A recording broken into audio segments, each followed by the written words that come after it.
Fala pessoal, sejam bem-vindos ao canal Vem de Química Bebê! Eu sou o professor Matheus Narras e hoje a gente vai começar uma playlist que dá início ao estudo da química na educação básica. Quando a gente pensa em química na educação básica, a gente logo pensa em estudar a matéria, não é? As características da matéria, sua composição e tudo que envolve as transformações que a matéria sofre na natureza. Lembrando que para a gente matéria é tudo que apresenta massa e ocupa algum volume no espaço. Então nessa playlist a gente vai iniciar o estudo sobre a composição dos materiais e hoje a nossa aula será sobre os estados físicos da matéria e as suas transformações. Vocês estão preparados? Mas antes, roda a vinheta!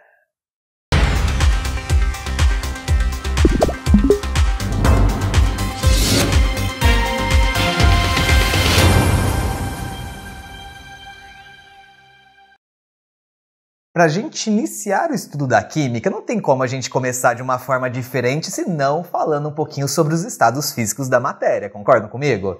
Quando a gente pensa em matéria, que como eu disse já na introdução, é tudo que possui massa e ocupa lugar no espaço, se a gente for pensar a química então, ela estuda tudo que está ao nosso redor praticamente, não é? Então, as transformações da matéria, elas passam por um processo, mas que antes é fundamental que a gente consiga perceber como que essa matéria pode se apresentar fisicamente para a gente. Existem vários estados físicos da matéria, a gente fica mais voltado a 3 ou 4 estados físicos da matéria na educação básica, mas existem vários outros se a gente for ser muito mais específico. Essa é uma aula só de iniciação ao estudo da química, então a gente vai falar basicamente do estado sólido, líquido e vapor. E nesse momento a gente vai usar vapor e gás como sendo um sinônimo. E embora a gente saiba que existe uma diferença entre vapor e gás, e a gente fala sobre isso melhor quando a gente estuda os diagramas de fase. Então nesse momento a gente vai usar como sendo um sinônimo, tá bem? Então para a gente começar, vamos ver algumas características que diferenciam o estado sólido do estado líquido do estado de vapor, que nesse momento a gente vai chamar também de estado gasoso, tá bem? Então, para começar, qual é a principal diferença entre os estados físicos da matéria? Que característica que a gente pode encontrar no material que vai diferenciar se ele está no estado sólido, líquido ou vapor? Então, para a gente começar, a principal diferença entre esses estados físicos está no grau de aproximação das suas partículas e nas forças que existem entre essas partículas. Como assim? Imagina um material que está no estado sólido. Eu vou representar as partículas com bolinhas. A gente sabe que os átomos não são bolinhas, nem as moléculas, mas nesse momento ele está representando somente as partículas que formam o material. Afinal, a gente sabe que a matéria ela é formada por pequenas partículas que se unem para formar o tal material, não é? Então, imagina que a gente tenha um material formado por partículas que se atraem muito fortemente essa atração. Então, vejam bem, eu tenho partículas que elas estão tão fortemente atraídas que acaba ficando muito próxima uma da outra, justamente porque existe uma grande força de atração entre essas partículas. Beleza? Quando a gente tem um estado físico em que a aproximação entre as moléculas é grande devido ao fato de existir uma grande força de atração entre essas partículas, normalmente a gente está falando aí do estado físico sólido. Justamente porque o sólido ele existe com uma estrutura em que as partículas que o formam são tão atraídas umas pelas outras que acaba virando pacotinhos de partículas. Tá vendo aqui como eu representei? Parece que tem um pacote de um monte de partículas grudadas, não é? Esse empacotamento de partículas faz com que a gente tenha um estado físico sólido que apresenta inclusive uma forma fixa, não é? Quando você pega a forma um sólido qualquer, sei lá, um giz, uma caneta, um copo de vidro, quando a gente pega um estado físico sólido, a gente tem um formato que é próprio dele, não é? E a gente também tem um volume próprio. Esse volume, se eu pego uma caneta e deixo em cima da mesa, ou pego uma caneta e coloco dentro da lata de lixo, ou coloco uma caneta no chão, o volume que ela ocupa no espaço continua sendo o mesmo, concordam comigo? Então, a característica do estado sólido qual é? Os sólidos há uma atração tão grande entre as suas partículas que gera, para esse estado físico, uma forma e também um volume que são constantes. Quando a gente pensa no material no estado sólido, é um material que o seu formato e o seu volume são constantes, são fixos, não depende do ambiente onde eles estão localizados. Depende se está em cima da mesa, se está no chão ou se está dentro de uma lata de lixo, como eu disse para vocês. Tá bem? Então o estado sólido ele tem essa característica, apresentar forma e volume fixos, constantes. Porém, o estado líquido já é um pouquinho diferente. Por quê? No estado líquido, eu ainda tenho forças que atraem as moléculas. Porém, essas forças não são forças tão intensas quanto do estado sólido. Ainda existe uma certa atração entre essas partículas. Estou representando essas atrações aqui por linhas pontilhadas, ou seja, as partículas, as moléculas, os átomos, seja o que for, os íons, eles ainda apresentam entre eles forças de atração, porém essas forças de atração não são tão intensas. E justamente o fato de não ser tão intensa faz com que o estado líquido não forme pacotinhos de átomos. É por esse motivo que um líquido não tem uma forma constante, uma forma fixa. Um líquido ele tem forma variável. A forma de um líquido depende do recipiente onde ele está, não é? Se você pegar 1 litro de água e colocar dentro de um recipiente cúbico e 1 litro de água colocar dentro de um recipiente cilíndrico, com certeza esse líquido ele vai se adequar ao volume do recipiente, ao formato, do recipiente. Então a conclusão que a gente chega é que os compostos no estado líquido, os materiais no estado líquido, eles não apresentam forma constante, a sua forma é variável, justamente porque não há mais uma atração tão intensa entre as partículas, porém, o volume ainda é constante. Eu consigo ainda medir o volume de um líquido, concordam? Eu consigo medir o volume de um líquido justamente porque ainda há atração entre as partículas. Tá certo? Não é uma atração tão intensa que forma pacotinhos com formatos fixos, mas ainda há atração. Então, o estado líquido é um estado que existe atração entre as partículas, porém não é uma atração tão intensa. E quando a gente vai para o estado de vapor, onde a gente chega? No estado de vapor, a gente tem partículas que a força de atração entre elas é praticamente insignificante, é mínima, é nula. Então, por exemplo, se eu tenho essa partícula aqui se movimentando por um lado, a outra partícula não necessariamente está indo para o mesmo lado porque elas não se atraem. Não há uma atração mútua. Essa aqui pode estar indo para um outro lado, essa aqui pode estar indo para um outro lado, essa aqui pode estar indo para um outro lado. Eu estou tentando desenhar aqui para vocês um rastro, sabe? Como se a partícula estivesse se movimentando, mas que um movimento não interfere no outro. É diferente do sólido e do líquido, não é? Quando você pega um copo de água e vira um copo de água, quando você vira um copo de água líquida, a água ela escoa, né? Ela cai, molécula vai puxando a molécula da água e espalha no chão. Não vai uma moléculazinha para cada lado e espalhando.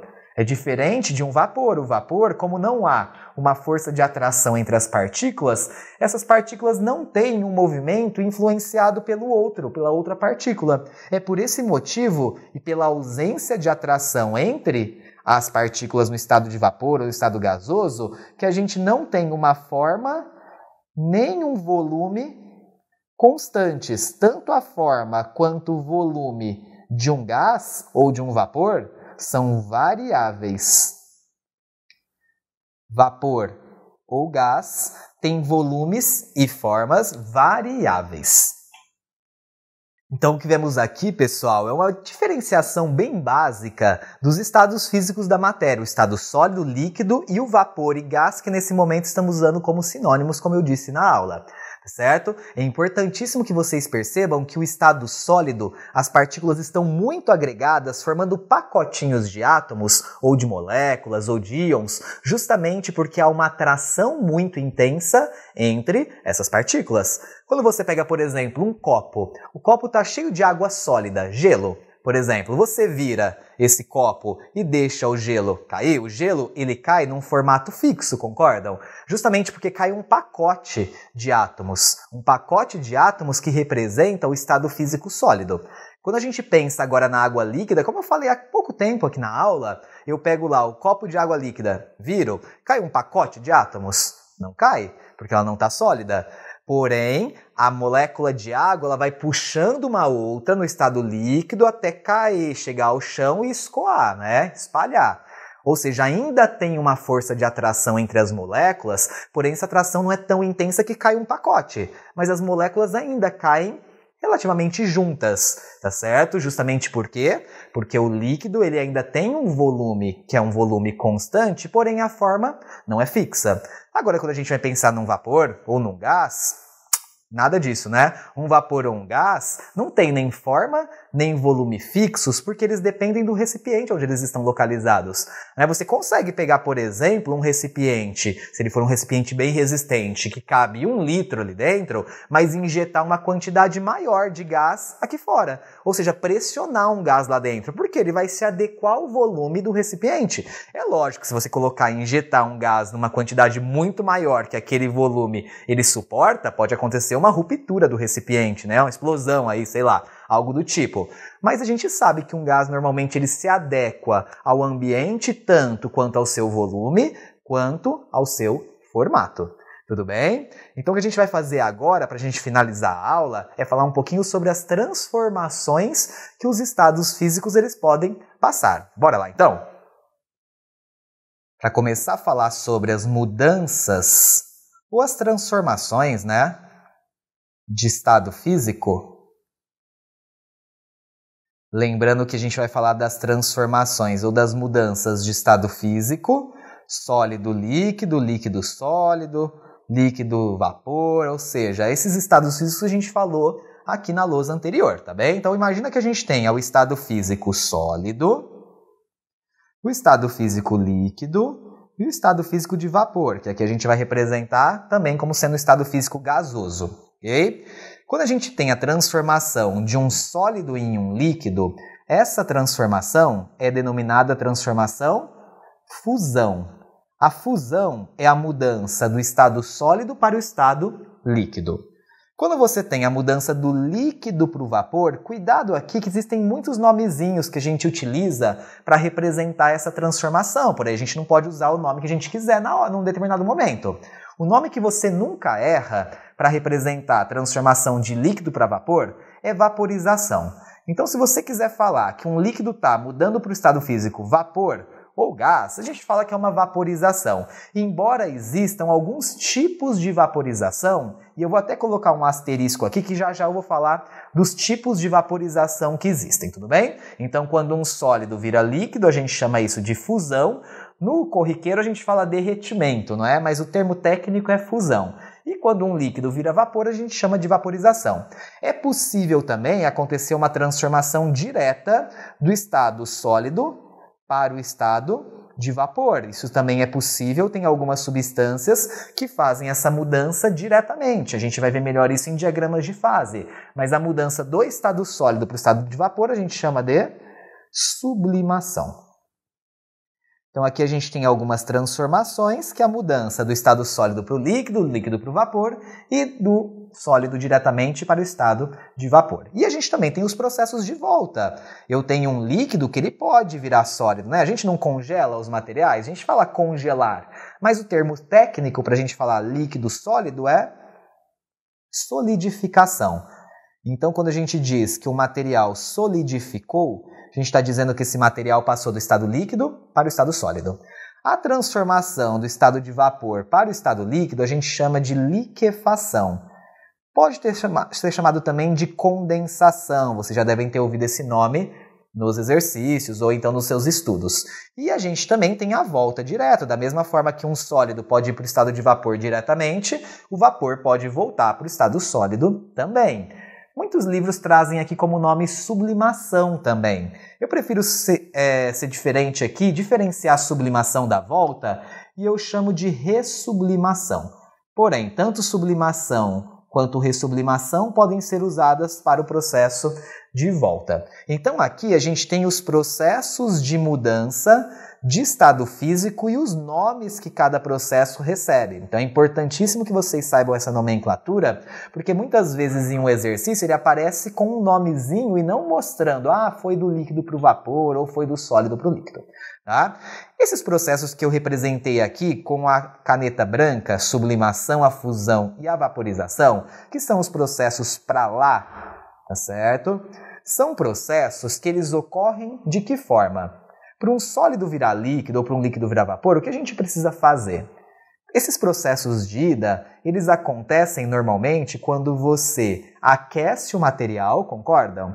Quando você faz um aquecimento, você consegue derreter um material ou mesmo vaporizar um material. Então, quando você aumenta a temperatura, vamos anotar aqui, aumenta a temperatura, você pode provocar essas mudanças que eu mostrei aqui, a sublimação, a fusão e a vaporização. Justamente porque quando a gente aumenta a temperatura, a gente provoca uma agitação maior das moléculas, das partículas que compõem aquele material. Se a gente provoca uma maior agitação, essas moléculas começam a espalhar mais. E a gente sabe que o estado sólido, líquido e vapor tem diferença no espalhamento, né? No espaçamento entre essas partículas. Só que existe também uma outra forma da gente conseguir fazer um sólido virar líquido ou um líquido virar vapor, tá certo? Não é somente com o aumento da temperatura que a gente faz isso.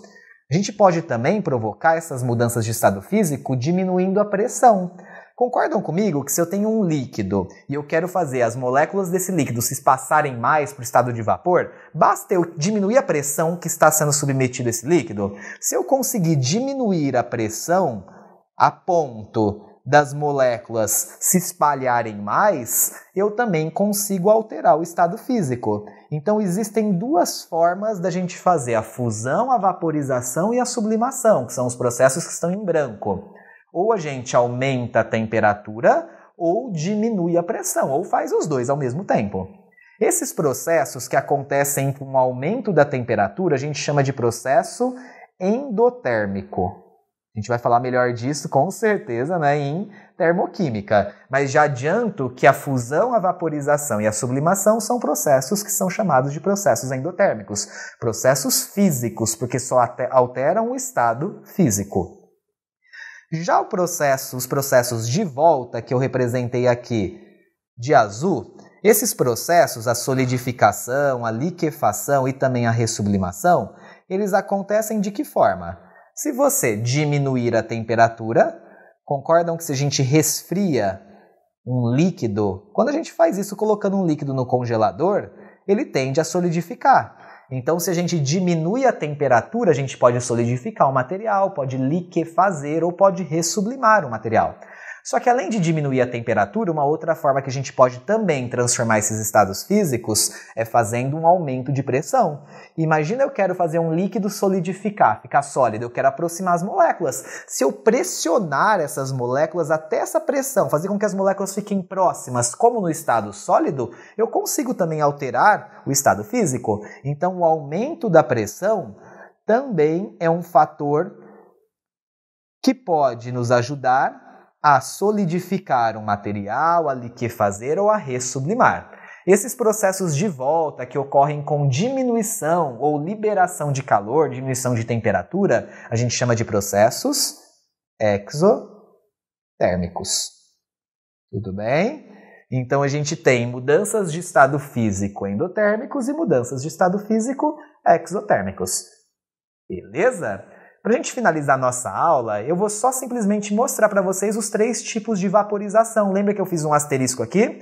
Vamos ver qual é a diferença entre os 3 tipos de vaporização? Vamos para a próxima tela aqui. Então temos 3 tipos de vaporização. Lembrando que a vaporização nada mais é do que o quê? A mudança do estado líquido para o estado gasoso, ou estado de vapor. Beleza? Quais são os 3 tipos de vaporização que a gente tem? Vocês devem lembrar de alguns nomezinhos que a gente usa aí para representar a mudança do líquido para o vapor. Uma dessas formas de vaporização a gente chama de evaporação. Então a evaporação é um exemplo de vaporização, é uma forma de vaporização. Um outro tipo de vaporização a gente chama de ebulição. E o outro tipo de vaporização a gente chama de calefação. Bom, o que é a vaporização chamada evaporação? Quando a gente diz que o material está evaporando? Quando essa transformação está ocorrendo à temperatura ambiente. Ou seja, quando você coloca, por exemplo, uma roupa para secar no varal, você não vai lá e esquenta a roupa, é o calor do ambiente, o calor do sol, que faz parte da natureza, faz parte do ambiente. Então essa água ela vira vapor e ela muda de estado físico sem que eu faça um aquecimento até atingir a sua ebulição. Então a evaporação é um processo que ocorre, vamos colocar aqui, ocorre à temperatura ambiente. Normalmente é um processo mais lento, porque eu não vou lá e forneço calor para acelerar esse processo. E normalmente ele é mais lento porque só evapora as moléculas que estão na superfície do líquido. As que estão no fundo têm mais dificuldade de evaporar, de passar, de vencer essa força de atração entre as moléculas. Então, como são as moléculas da superfície que vão mudando de estado físico, isso é um processo mais lento, mas ela ocorre à temperatura ambiente. Beleza? A evaporação faz parte do ciclo da água, não é? Só tem chuva porque a água dos rios, dos oceanos, elas viram vapor, tá certo? A nossa transpiração, enfim, evaporação ocorre à temperatura ambiente. A ebulição é quando você vai lá e aquece o seu líquido até atingir a sua temperatura de ebulição. Então a ebulição ocorre à temperatura de ebulição. Cada líquido tem a sua temperatura de ebulição. Então, se você consegue atingir a temperatura de ebulição de um líquido, na medida que você vai aquecendo esse líquido, você faz uma ebulição do material. Normalmente, a ebulição é caracterizada pela presença de bolhas. Então, quando você começa a esquentar uma água no fogão e a água começa a ferver, a gente fala ferver, não é? É porque ela está entrando em ebulição. Começou a formar bolha, entrando em ebulição. Já a calefação, ela ocorre a uma temperatura acima da ebulição. Como assim? Como é possível você esquentar um líquido e ele atingir a temperatura acima da ebulição? Se na ebulição ele já vira vapor, não é mesmo? Na verdade, você consegue fazer isso quando você pega um líquido e joga ele num ambiente que está numa temperatura muito elevada, ou seja, acima da temperatura de ebulição daquele líquido. Então a calefação ela ocorre acima da temperatura de ebulição daquele líquido. Então sempre costumo dar o exemplo de você pegar sua mão, encher sua mão de água ou molhar sua mão, chegar perto de uma chapa quente, uma chapa que tá, sei lá, uma chapa de fazer lanche, uma chapa de lanchonete, sei lá, tá 200 graus Celsius, pega a água na sua mão e joga na chapa. Na hora acontece o quê? Tss, né? Na hora você já vê. Tss. Isso aí está representando justamente o quê? Está representando que a chapa estava a uma temperatura superior à ebulição daquele líquido. Então, quando o líquido encontrou aquela temperatura, instantaneamente ele já mudou de estado físico. A gente chama isso de calefação. Certo? Então, evaporação, ebulição e calefação são tipos de vaporização. Beleza? Então aqui, pessoal, a gente vai encerrando essa nossa primeira aula da primeira playlist da Química Básica. Tá certo? É importante que vocês consigam diferenciar os estados físicos da matéria e as suas transformações. O que a gente vai ver na nossa próxima aula são as propriedades da matéria. A gente já sabe que a matéria ela pode estar em alguns estados físicos e ela pode apresentar algumas propriedades, algumas características, que é o nosso próximo assunto. Se você gostou desse vídeo, se inscreva aqui no canal, compartilhe com seus amigos, dê um curtir aí pra mim e eu te espero na próxima aula. Até lá!